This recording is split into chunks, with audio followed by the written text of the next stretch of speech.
नमस्कार, आप देख रहे हैं सिटी पोस्ट। मैं हूं अभिषेक मिश्रा। नागरिकता संशोधन बिल और एनआरसी को लेकर नेता प्रतिपक्ष तेजस्वी यादव आज धरने पर बैठने वाले हैं। थोड़ी देर में उनका धरना शुरू हो जाएगा और इस धरने को उपेंद्र कुशवाहा ने समर्थन दिया है, विपक्ष की दूसरी पार्टियों ने समर्थन दिया है।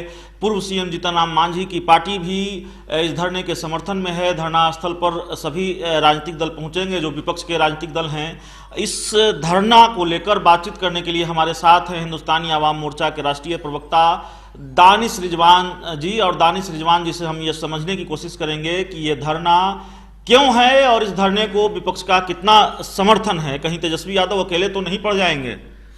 देखिए, कहीं से आदरणीय नेता प्रतिपक्ष तेजस्वी यादव जी अकेले नहीं पड़ेंगे।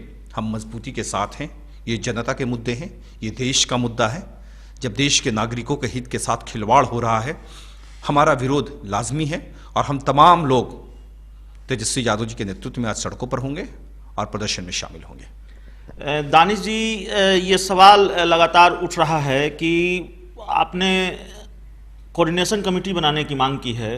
सवाल यह भी है, जब आप कहते हैं कि हम तेजस्वी यादव के साथ खड़े हैं, हम आरजेडी के साथ खड़े हैं, तो फिर जेहन में वो अल्टीमेटम भी आ जाता है, आपका वो बयान भी आ जाता है जब आपने कहा है कि 30 दिसंबर आखिरी तारीख है। इस तारीख के बाद अगर कोऑर्डिनेशन कमेटी नहीं बनी तब भी क्या इन मुद्दों पर आरजेडी के साथ?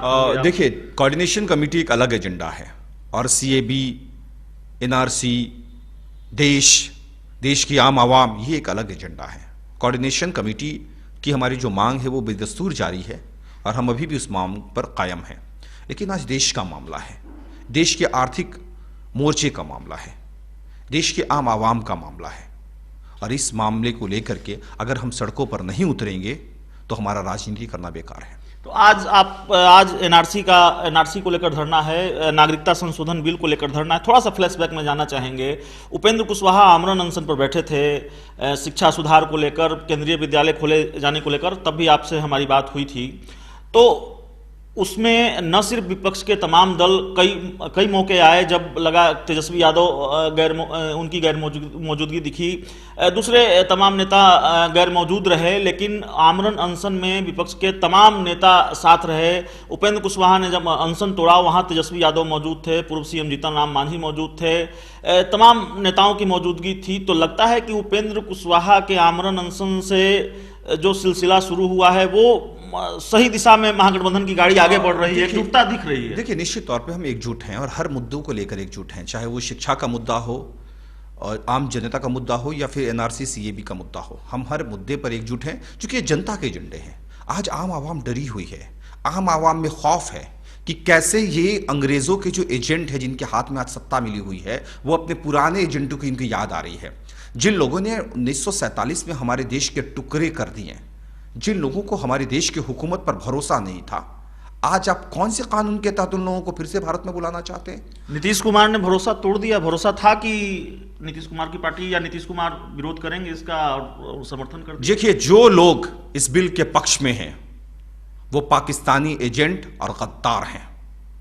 गद्दार ही इस बिल के सपोर्ट में खड़ा हो सकता है। जो बिल पाकिस्तानियों को भारत की नागरिकता दिलवाए, जो बिल बांग्लादेशियों को भारत की नागरिकता दिलाए, जो बिल 1947 के गद्दारों को भारत की नागरिकता दिलाए, जो लोग भी ऐसे बिल के पक्ष में खड़े हैं वो उन गद्दारों के साथ खड़े हैं जिन गद्दारों ने 1947 में हमारे देश के टुकड़े किए और पाकिस्तान में जाकर बल बसे।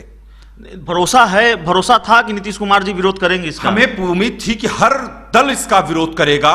गद्दारों को नागरिकता देने का विरोध देश के हर नागरिक को करना चाहिए और जिस पॉलिटिकल पार्टी ने यह वादा किया था कि हम इस बिल के विरोध में खड़े रहेंगे, आज किस कारण से इस बिल के समर्थन में गए हैं ये अपने आप में आश्चर्य करने वाला। हालांकि इस बिल के विरोध में जेडीयू के ही कई नेता हैं, उस पर भी आपकी प्रतिक्रिया जानना चाहेंगे। पवन वर्मा ने कहा कि नीतीश कुमार को पुनर्विचार करना चाहिए। प्रशांत किशोर जो खुद जेडीयू के राष्ट्रीय उपाध्यक्ष हैं, पार्टी में नंबर 2 हैं, उन्होंने तो कहा कि ये तो हमारी पार्टी के संविधान के खिलाफ है। हमारी पार्टी के संविधान के पहले पेज पर 3 बार धर्मनिरपेक्ष शब्द का जिक्र है, तो ये समर्थन तो सही नहीं है। पार्टी के दूसरे बड़े नेता हैं एनके सिंह, उन्होंने इस समर्थन का विरोध किया है, पार्टी के फैसले पर असहमति जताई है। तो जेडीयू के अंदर खाने जो चल रहा है, कह सकते हैं बटी हुई नजर आ रही है जेडीयू अपने फैसले पर, उसको किस तरीके से देखते हैं? देखिए, जो भी व्यक्ति खुद को भारतीय कहता है, खुद को देशभक्त कहता है, खुद को जिसके परिवार ने शहादत दी है उसको पता है कि ये राष्ट्रहित में कहीं से ठीक नहीं है। और जनता दल यूनाइटेड के उन तमाम नेताओं का हम स्वागत कर रहे हैं जो नीतीश कुमार जी के इस पलटीमार फैसले का विरोध कर रहा है। देखिए, आज देश में कैसा माहौल आप बना रहे हैं। आपके यहां रोजगार नहीं है, आपके यहां संसाधनों की कमी है, आपके यहां प्याज की कीमत 200 रुपए किलो तक पहुंच गई है, आपके यहां पेट्रोल की कीमत 100 रुपए लीटर तक जा रही है। वैसी स्थिति में आप फिर बाहर से विदेशियों को बुलाइएगा और फिर नागरिकता देकर के बोझ बढ़ाइएगा। आपके यहां एक हमारे बिहार में कहावत है ना, खाए के ठीक ना नहाए के तड़के, खुद को खाने के लिए है नहीं और आप विदेशियों को बुलाकर उन गद्दारों को बुला रहे हैं जो गद्दार 1947 में देश छोड़कर भाग गए। आप फिर उनको बुलाकर के नागरिकता दे रहे हैं इसलिए कि उस वक्त वही गद्दार अंग्रेजों की एजेंटी करने में आपकी मदद करते थे, संघियों की मदद करते थे।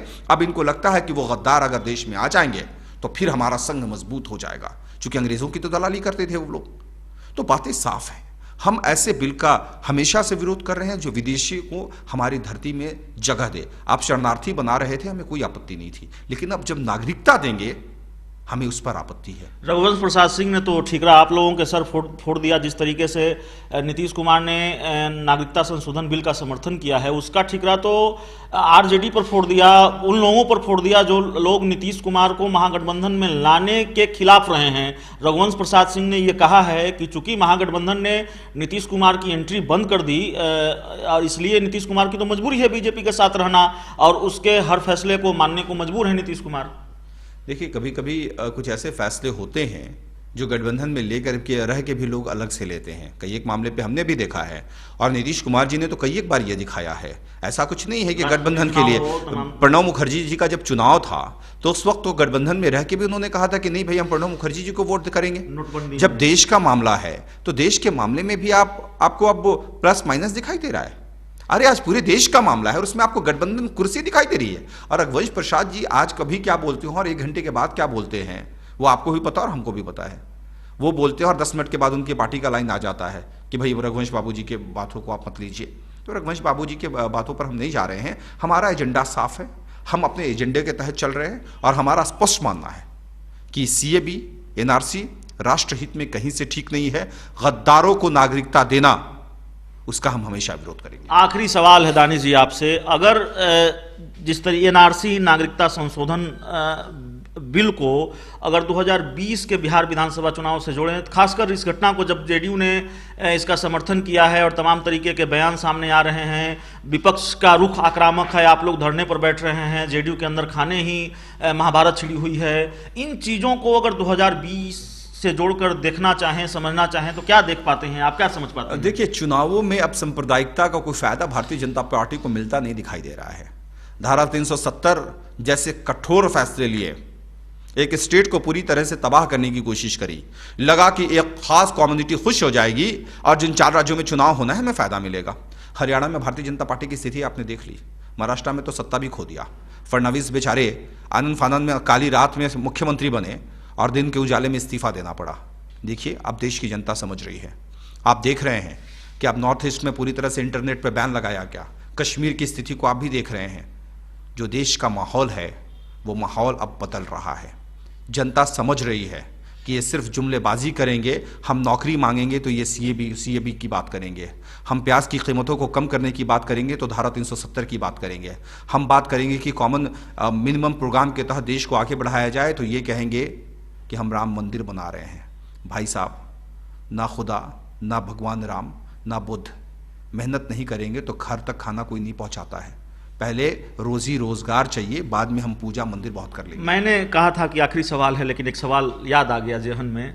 कल कन्हैया कुमार भी सड़क पर थे, पटना में भी थे। लगता है कि कन्हैया कुमार को भी साथ आना चाहिए। जिस तरीके से तेजस्वी यादव का धरना है या फिर विपक्ष का धरना है, वो साथ होते तो और बेहतर स्थिति होती, क्योंकि आप भी विरोध कर रहे हैं, आपकी राय भी इस बिल को लेकर वही है, कन्हैया कुमार की राय भी वही है। तो कभी ये लगता है कि अगर कन्हैया कुमार को साथ लिया जाए तो स्थिति और बेहतर हो सकती है और अच्छी बात हो सकती है, क्योंकि हाल के दिनों में महागठबंधन एकजुट दिखा है, या फिर उस तरह का कोई प्रयास चल भी रहा है? देखिए, सारे लोगों को ऐसे मुद्दे पर एक प्लेटफॉर्म पे आना चाहिए और हम तमाम लोगों का स्वागत भी करेंगे जो जन भावना के साथ खड़े होते हैं, जो जनता के मुद्दों के साथ खड़े होते हैं। हमारी तमाम लोगों से गुजारिश है कि ऐसे मुद्दों पर पार्टी हित को भी छोड़ दीजिए। मैं स्वागत करता हूं प्रशांत किशोर जी का भी, मैं स्वागत करता हूं पवन वर्मा जी का भी, मैं स्वागत करता हूं गुलाम रसूल बलियावी साहब का भी कि आप भी पार्टी लाइन को छोड़िए, देश लाइन है, पहले देश जरूरी है। देश के लिए आज महागठबंधन के इस धरने में मैं प्रशांत किशोर जी से भी आग्रह करता हूं कि आप भी आइए और नीतीश कुमार जी को भी बताइए कि देश का जो माहौल है वो ऐसे आतंकी फैसला, गद्दारों के पक्ष में लिए गए फैसलों के खिलाफ है।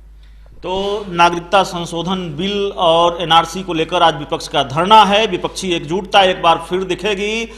हम के राष्ट्रीय प्रवक्ता दानिश रिजवान जी से हम बात कर रहे थे। इस विरोध को लेकर, इस धरने को लेकर जो भी जरूरी सवाल हैं उसके जवाब उन्होंने दिए हैं। और 2020 के बिहार विधानसभा चुनाव के लिहाज से हमने इनके जरिए यह समझाने की कोशिश की कि क्या असर हो सकता है 2020 के बिहार विधानसभा चुनाव में। जिस तरीके से इस बिल को लेकर बिहार की सियासत गर्म है, जेडीयू के अंदर खाने से ही कई तरह के बयान सामने आ रहे हैं, विपक्ष का रुख आक्रामक है बिहार में, तमाम चीज़ों को हमने समझने की कोशिश की है। अगर ये इंटरव्यू आपको अच्छा लगे तो इसे अपने दोस्तों के साथ शेयर करें, हमारे यूट्यूब चैनल को सब्सक्राइब करें, बेल आइकन जरूर दबा दें ताकि हमारी खबरें सबसे पहले आप तक पहुंचे।